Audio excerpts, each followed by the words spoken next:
Hello everyone, welcome to Chahal Academy. In this video, we are going to cover green hydrogen. तो इस video में सबसे पहले हम डिस्कस करेंगे व्हाट इज ग्रीन हाइड्रोजन और फिर हम बात करेंगे what are the reasons to develop green hydrogen. आखिर हम ग्रीन हाइड्रोजन को क्यों डेवलप करना चाहते हैं और फिर हम बात करेंगे कि ग्रीन हाइड्रोजन को हम किन इंडस्ट्रीज में यूज करते हैं या इसे यूज कर सकते हैं और फिर हम बात करेंगे what are the initiative or steps government is taking to develop green hydrogen in India. So let's begin. So what is green hydrogen?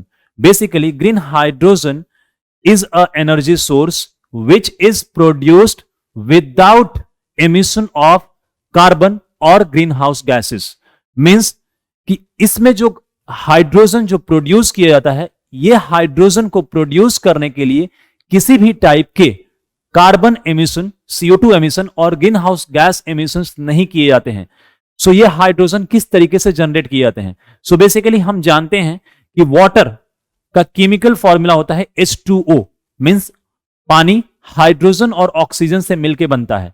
सो इस वाटर में हम हाइड्रोजन के पार्टिकल्स को अलग कर लेते हैं और किस तरीके से अलग करते हैं?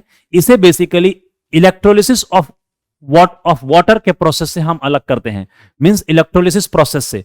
और इस इलेक्ट्रोलिसिस प्रोसेस में जो हम एनर्जी को यूज करते हैं वो energy wind energy, solar energy या हाइड्रो पावर एनर्जी हो सकती है। मींस ये एनर्जी बेसिकली रिन्यूएबल एनर्जी होगी, ना कि फॉसिल फ्यूल बेस्ड एनर्जी होगी। और इस वजह से जो हम इस वाटर से हाइड्रोजन को जो अलग करते हैं या हाइड्रोजन को जनरेट करते हैं, इस जनरेशन में हम किसी भी टाइप के कार्बन को एमिट नहीं करते हैं और इस वजह से यह हाइड्रोजन कहलाता है ग्रीन हाइड्रोजन। और ये इसलिए इंपॉर्टेंट है क्योंकि इसमें पोटेंशियल है to make a economy carbon free. और जो आज के समय में सबसे बड़ा प्रॉब्लम है जो पूरी दुनिया फेस कर रही है, क्लाइमेट चेंज का, ग्लोबल वार्मिंग का, उसे निपटने में हमें इससे हेल्प मिलेगी क्योंकि ग्रीन हाइड्रोजन से हम अपने इंडस्ट्रीज को, अपने व्हीकल्स को रन कर सकते हैं विदाउट अफेक्टिंग द क्लाइमेट। और इसलिए ग्रीन हाइड्रोजन एक कार्बन फ्री इकोनॉमी को डेवलप करने में काफी हेल्पफुल है। So what are the reasons to develop green hydrogen? इसका सबसे बड़ा जो रीजन ये है कि इसमें ग्रीन हाउस गैस एमिशन जो होते हैं काफी कम हो जाते हैं, ना के बराबर होते हैं, क्योंकि ग्रीन हाइड्रोजन जो बेसिकली होते हैं ये zero green house gases emit करते हैं। मींस इसमें कोई भी कार्बन एमिशन या CO2 एमिशन नहीं होते हैं और इसमें सिर्फ water and vapour basically emit होते हैं। और दूसरा रीजन ये है कि जो हम आज के टाइम में fossil fuel means petrol, diesel, crude oil जो यूज करते हैं, इसके जो सोर्सेस हैं वो काफी फाइनाइट है, मींस लिमिटेड है। और कुछ टाइम के बाद ये fossil fuel, crude oil, petrol, diesel ये खत्म हो जाएंगे और इस वजह से हमें कुछ ऐसा सोर्स चाहिए जिसका बेसिकली इनफाइनाइट सोर्स हो और ये लॉन्ग टाइम तक चले, सो दैट कि हमारा डेवलपमेंट सस्टेनेबल हो सके। और इस वजह से जो ग्रीन हाइड्रोजन है ये इस डायरेक्शन में हेल्पफुल होगा।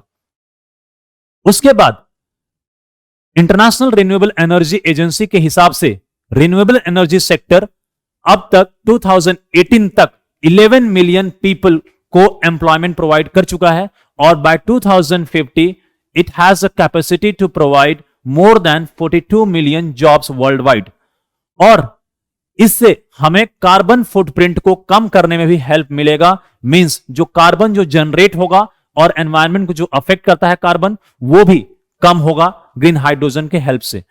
और अगर हम बात करेंगे ग्रीन हाइड्रोजन को हम कहां यूज कर रहे हैं या कहां पर यूज कर सकते हैं, तो सबसे पहला इसका यूज हो सकता है एग्रीकल्चर सेक्टर में। एग्रीकल्चर सेक्टर में जो हम ट्रेडिशनल फर्टिलाइजर मींस जो केमिकल फर्टिलाइजर यूज करते हैं लाइक यूरिया या फॉस्फोरस एक्सेट्रा, इन सब को जनरेट करने के लिए, प्रोड्यूस करने के लिए हमें जो एनर्जी यूज करनी पड़ती है वो energy fossil fuel based energy होती है और जिस वजह से कार्बन एमिशंस होते हैं।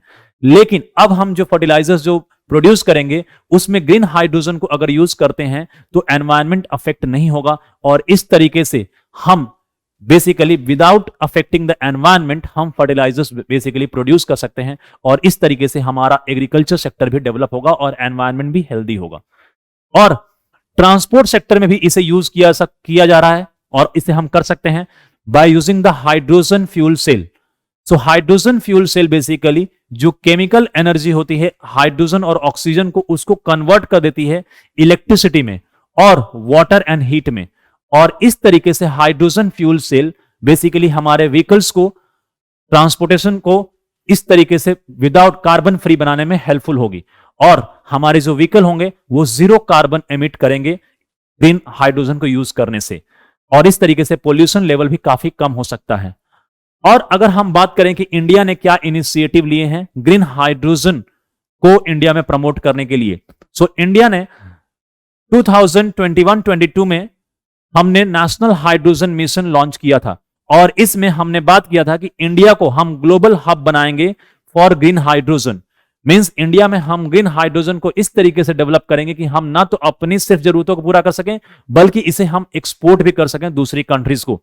और ministry of new and renewable energy ने यह प्रपोज किया है कि ग्रीन हाइड्रोजन के कंजम्पशन को बेसिकली हम कंपलसरी बनाएं, और फर्टिलाइजर एंड पेट्रोलियम रिफाइनिंग जो इंडस्ट्री है इसे कंपलसरी यूज करें, सो दैट कि फर्टिलाइजर और पेट्रोलियम रिफाइनिंग इंडस्ट्रीज जो कार्बन एमिट करती हैं या जो पोल्यूशन करती हैं वो कम हो सके। सो ऐसे ही और भी करंट अफेयर्स के टॉपिक को इजी लैंग्वेज में समझने के लिए please keep following Chahal academy. I will see you in the next video. Thank you very much.